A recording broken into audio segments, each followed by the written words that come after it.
Armida Lemos, bióloga, especialista em bioética, química, neurociências e psicanálise da educação, psicopedagogia, TDAH em sala de aula e neuroaprendizagem.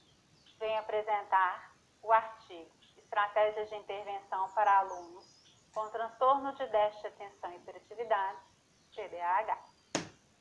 O presente trabalho resulta de uma pesquisa bibliográfica que visa uma abordagem sobre as estratégias de intervenção para alunos com TDAH, auxiliando tanto o docente quanto o discente no processo ensino-aprendizagem, respeitando a cultura e a vivência de cada aluno, ser único em qualquer instituição de ensino, minimizando os conflitos decorrentes da sala de aula e ajudando os alunos com TDAH a superarem as suas dificuldades. O TDAH vem sendo estudado nas últimas décadas por médicos, psicólogos, psicopedagogos e educadores, com a finalidade de proporcionar um maior conforto para a família e para o próprio TDAH, frente aos conflitos pedagógicos e sociais que possam surgir. Ao estudar as estratégias de intervenção para os alunos com TDAH, tem-se como anseio auxiliar os docentes no decorrer do processo ensino-aprendizagem, evitando assim rotular os alunos como distraídos, descompromissados, dentre outros títulos que infelizmente são utilizados no âmbito educacional. Para Ribeiro, caso o TDAH não tenha uma boa intervenção escolar, pode-se gerar várias consequências sérias e duradouras em seu desenvolvimento enquanto juvenil. Compreende-se que apenas um trabalho colaborativo entre família e escola poderá resultar em benefícios para o aluno com necessidades de déficit de atenção e hiperatividade. Segundo a Associação Brasileira de Déficit de Atenção, o transtorno é neurobiológico de causas genéticas, que aparece na infância e frequentemente acompanha o indivíduo por toda a sua vida, se caracterizando por sintomas de desatenção, inquietude e impulsividade. Já para a Arruda, o fator genético é determinante, mas não é o único.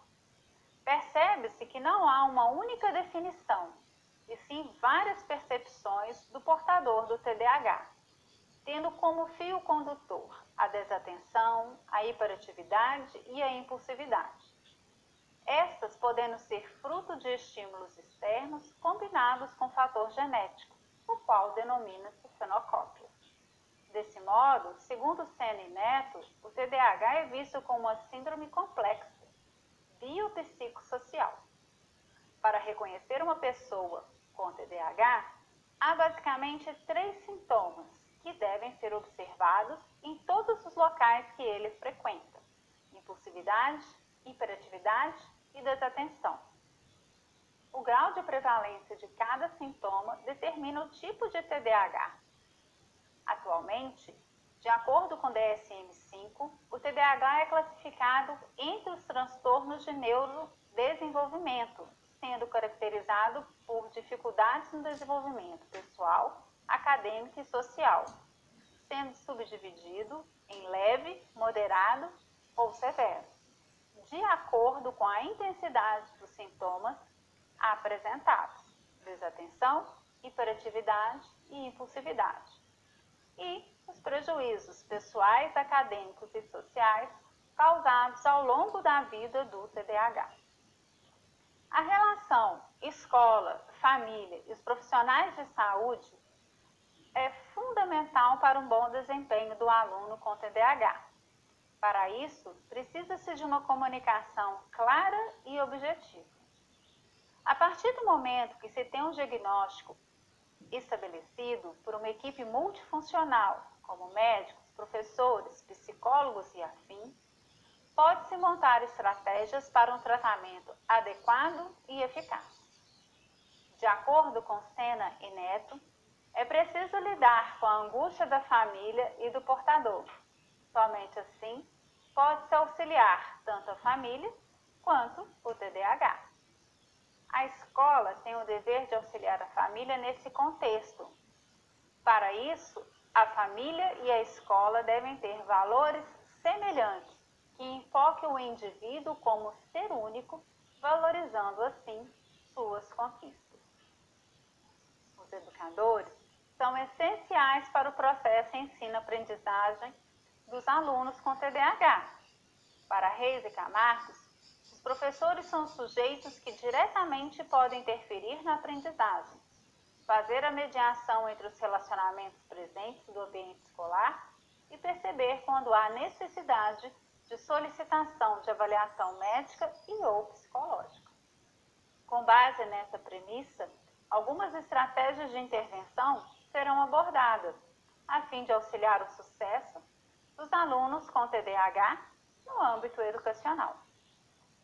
Um dos dificultadores para as pessoas com TDAH é manter-se organizado e atento, sendo fundamentais para um bom desempenho acadêmico.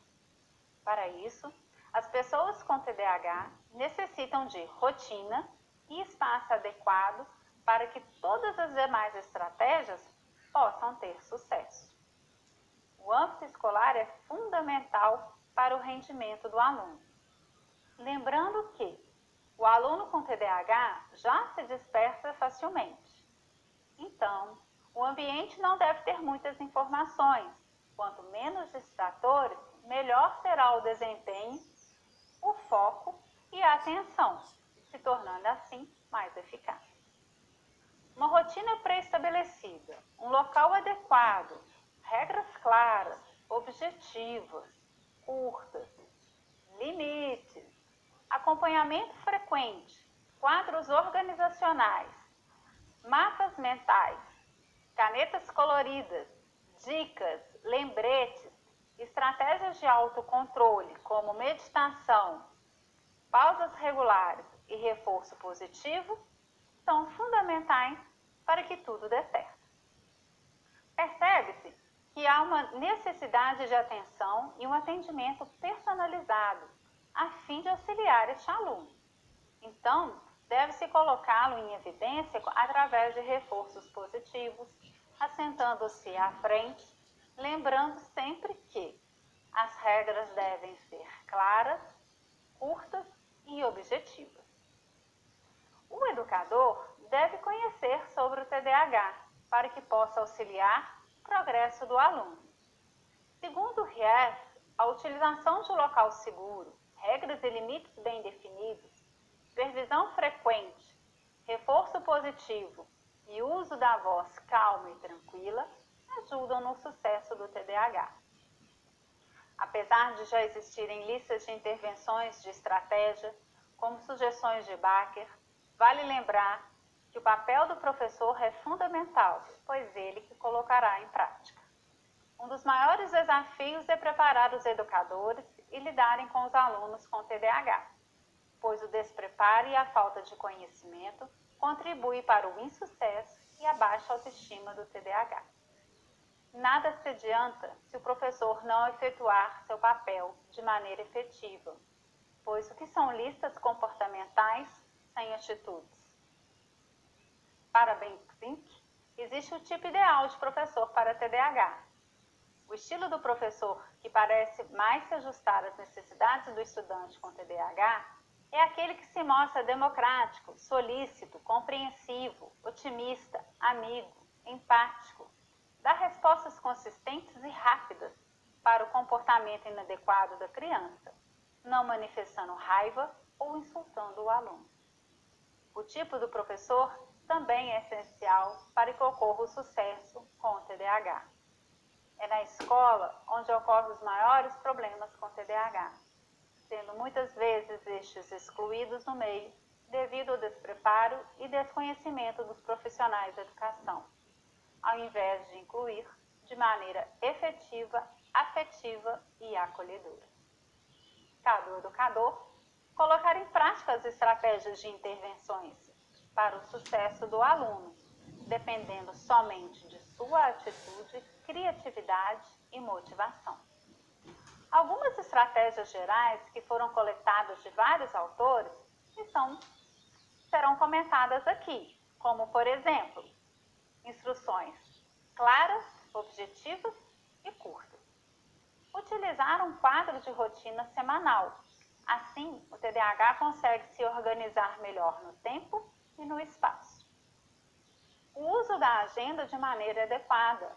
É importante supervisionar se o aluno realmente está anotando naquela agenda e a usando de maneira correta. Sempre que possível, utilize recursos visuais, materiais concretos, canetas coloridas. Volte à aula anterior, pois é fundamental para se criar sítios de significância e deixar o processo ensino-aprendizagem mais fluido. Na medida do possível, vá à mesa do TDAH e com auxílio individual, para ele se sentir acolhido, seguro, facilitando todo o processo. O trabalho em grupo é muito importante para as relações sociais, mas o mesmo não deve ter mais de que 3 alunos. E o interessante é um aluno monitorar os demais. O tempo da aula também deve ser trabalhado com atividades lúdicas e interativas. A interação com a família, frequente, evitando que ela seja pega de surpresa. A paciência é um dom dos professores, pois muitas vezes é necessário repetir o conteúdo de diversas formas e maneiras. Com essas estratégias e mais outras, os alunos com TDAH alcançarão sucesso e, consequentemente, seus rótulos vão desaparecendo, se tornando assim pessoas mais seguras e confiantes. Dessa forma, o TDAH deve continuar a ser estimulado para que mais pessoas possam ter a oportunidade de serem entendidas e compreendidas no contexto social e educacional, tendo assim uma vida de oportunidades, assim como os não TDAH o têm. Muito obrigada e um abraço.